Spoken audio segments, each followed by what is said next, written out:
வணக்கம். தென்னாடுடைய சிவனை போற்றி, என் நாட்டவருக்கும் இறைவா போற்றி. திருச்சிற்றம்பலம். இந்த வாரமும் நம்ம அப்பர் பெருமானுடைய கதையை தமிழிலும் ஆங்கிலத்திலுமாக வீடியோவில் செய்துள்ளோம். அடுத்தது பார்க்கணும் அப்படின்னு சொன்னால், இன்றைக்கு நம்ம என்ன அதில் பார்க்குறோன்னா, அப்பர் பெருமானும் சம்பந்தரும் ஒருத்தர் பார்த்து கொள்கிறார்கள். இவர் இருவர்களுமே சமயக்குறவர்களில் இருவர்கள், 4 பேர் மொத்தம். மிக மிக வயதானவர் திருநாவுக்கரசர், மிக மிக சிறியவர் இந்த பாலகன் திருஞான சம்பந்தர். தாயாருடைய சீர்காழி தாயாரே, நிலை நின்ற நாயகி அந்த உமாதேவியாரே தன்னுடைய பொற்கரங்களினால் பொற்கிண்ணத்தில் ஞானப்பால் கொடுத்த அந்த குழந்தை எல்லா ஞானத்தையும் பெற்றான் என்பது அது அவனுடைய 3வது வயதில் என்பது கதை என்பது சரித்திரம், அவரை பற்றிய சரித்திரம். இது கதைன்னு சொன்ன உடனே இதெல்லாம் ஒரு கற்பனை என்று தயவுசெய்து நினைக்க வேண்டாம். இதெல்லாம் சரித்திரங்கள், பாடல்களில் உள்ளது. எதுவுமே நமக்கு பாடல்கள் இல்லாமல் நம்ம எதுவும் சொல்வது கிடையாது இல்லையா? அதனால் எல்லாவற்றிற்கும் நம்மக்கிட்ட ஒரு பாடல் இருக்கத்தான் செய்கிறது.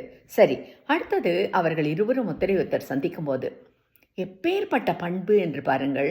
அவ்வளோ பெரியவர், தன் தந்தையை விட மூத்தவர். அதனால் அப்பரே அப்படின்னு கூப்பிடுறான் அந்த குழந்தை. ஆனால் அவர் இருக்காரே, தந்தையே தனையனேன்னு கூப்பிடல, அவர் அடியேன் அப்படின்னு சொல்கிறார். அப்படின்னா என்ன அர்த்தம்னாக்கா, உங்களுக்கு தாசன் நான், உங்களுக்கு கீழ்ப்பட்டவன் நான் அப்படிங்கிற அர்த்தம் தான் அந்த அடியேன் அப்படிங்கிறதுக்கு உண்டு. அடியேன்னு கூப்பிடுறாரு. அந்த 2 சொற்றொடரும், அந்த 2 சொற்களுமே மிகவும் புகழ்வார்ந்த ஒரு பக்தி, ஒரு பண்பு, ஒரு பணிவை குறிக்கும் சொல்லாகவே கருதப்படுகிறது. அடுத்தது அவர் ஒரு இடத்துக்கு போகிறாரு. நமக்கு ஏற்கனவே தெரிஞ்ச கோவில் திருநாரையூர். நான் புல்லாப்பிள்ளையார் இருக்கிற இடம், நான் அதை பற்றி இப்போ பேசலை.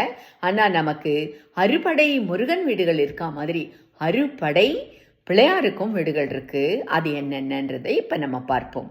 திருவண்ணாமலையில் அல்லல் போக்கும் விநாயகர், அடுத்தது விருத்தாச்சலத்தில் ஆழத்து பிள்ளையார், அடுத்தது திருக்கடையூரில் கள்ள வாரண பிள்ளையார், அடுத்தது மதுரையில் சித்தி விநாயகர், பிள்ளையார்பட்டியில் கற்பக விநாயகர், திருநாரையூரில் பொல்லா பிள்ளையார்.